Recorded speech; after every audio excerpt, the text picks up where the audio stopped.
you ever wake up in the morning and feel like doing nothing? Do you ever just sit at your job or at school and just wish that the day would be over? Do you ever wish that you could be as motivated or self-disciplined as all these other people that you see on social media who always seem to be accomplishing their goals? Well, there is a very simple idea that will make you motivated every single day.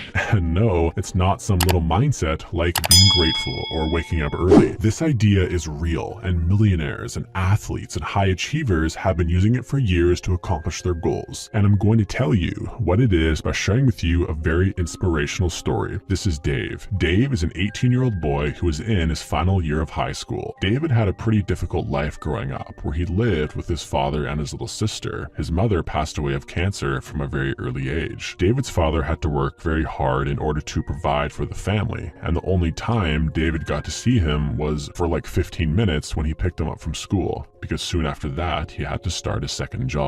David found himself wanting to hang out with the older kids at his school because he saw them as the father figure that he didn't have, but unfortunately they would pressure him to do bad things like steal candy or steal cigarettes, and they would encourage him to skip school and party with them instead. His life was slowly heading in the wrong direction. But one night, after David had been out at a party, he came home to see two police cars in his driveway. As David walked to his house, he noticed that the main window was broken. He walked inside and saw two policemen talking to his little sister, who was crying. "Are you David?" the policeman said. Yeah. What's going on here? Where's my dad?" "Son, take a seat." The officer went on to explain that two burglars had attempted to break into their home, and that David's father happened to be awake. As a result of him trying to defend himself against the burglars, one of the burglars decided to take his father's life.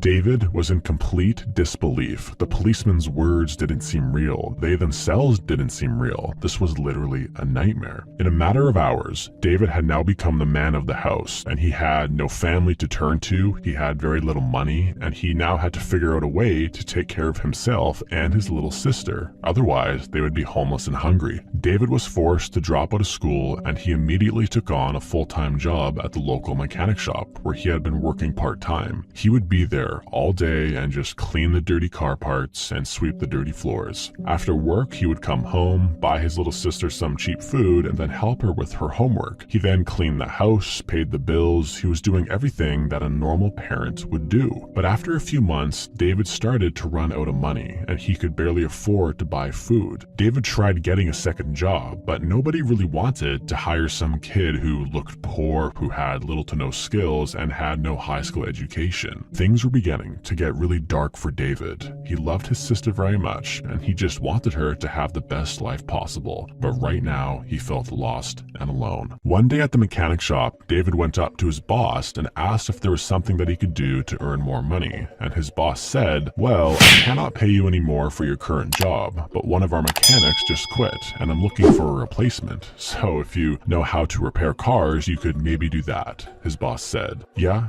I have some experience," David said.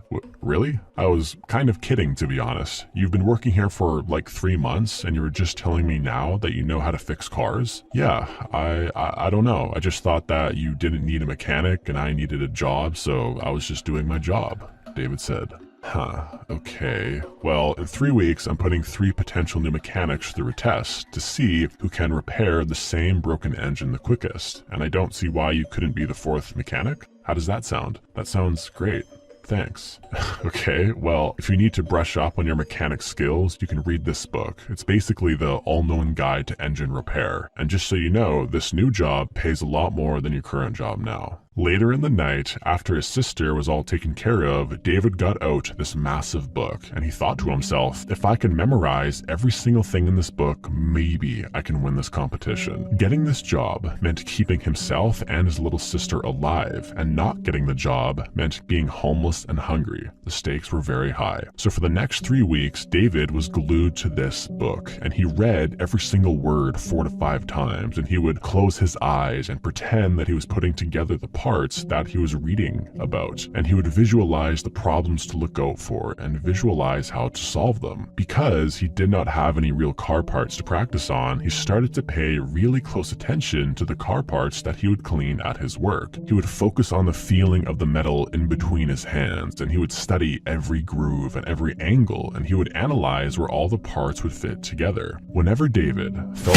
tired or he felt like he couldn't work anymore, he would just look at the hollow cupboards in his house where there was almost no food, and he would feel the cold air crawl up his spine because he could not really afford heating. But more importantly, he would look at his hungry, confused, sad little sister, who still could not really comprehend that both her mother and her father were gone. A hardship like that is not meant for a child. David had no choice. For the next 3 weeks, he barely slept, barely ate, barely drank. All he did was work. Finally, the competition day had come. David walked into the store and he saw the 3 other mechanics who all had their own tools, their own towels, their own cars. They looked very professional. "Hey kid, how are you feeling?" the boss said. "Yeah, I'm okay. If you need to use my tools to fix the engine, I'll leave them here for you." Guys, in front of you there is an engine, but there is a problem with this engine, and all of you have the exact same problem. And the first person to fix the problem and start the engine will be hired for the new job here. Does this make sense? Everybody nodded with confidence while David's heart trembled. "Okay, I will be in my office. I will come out when I hear an engine start. Start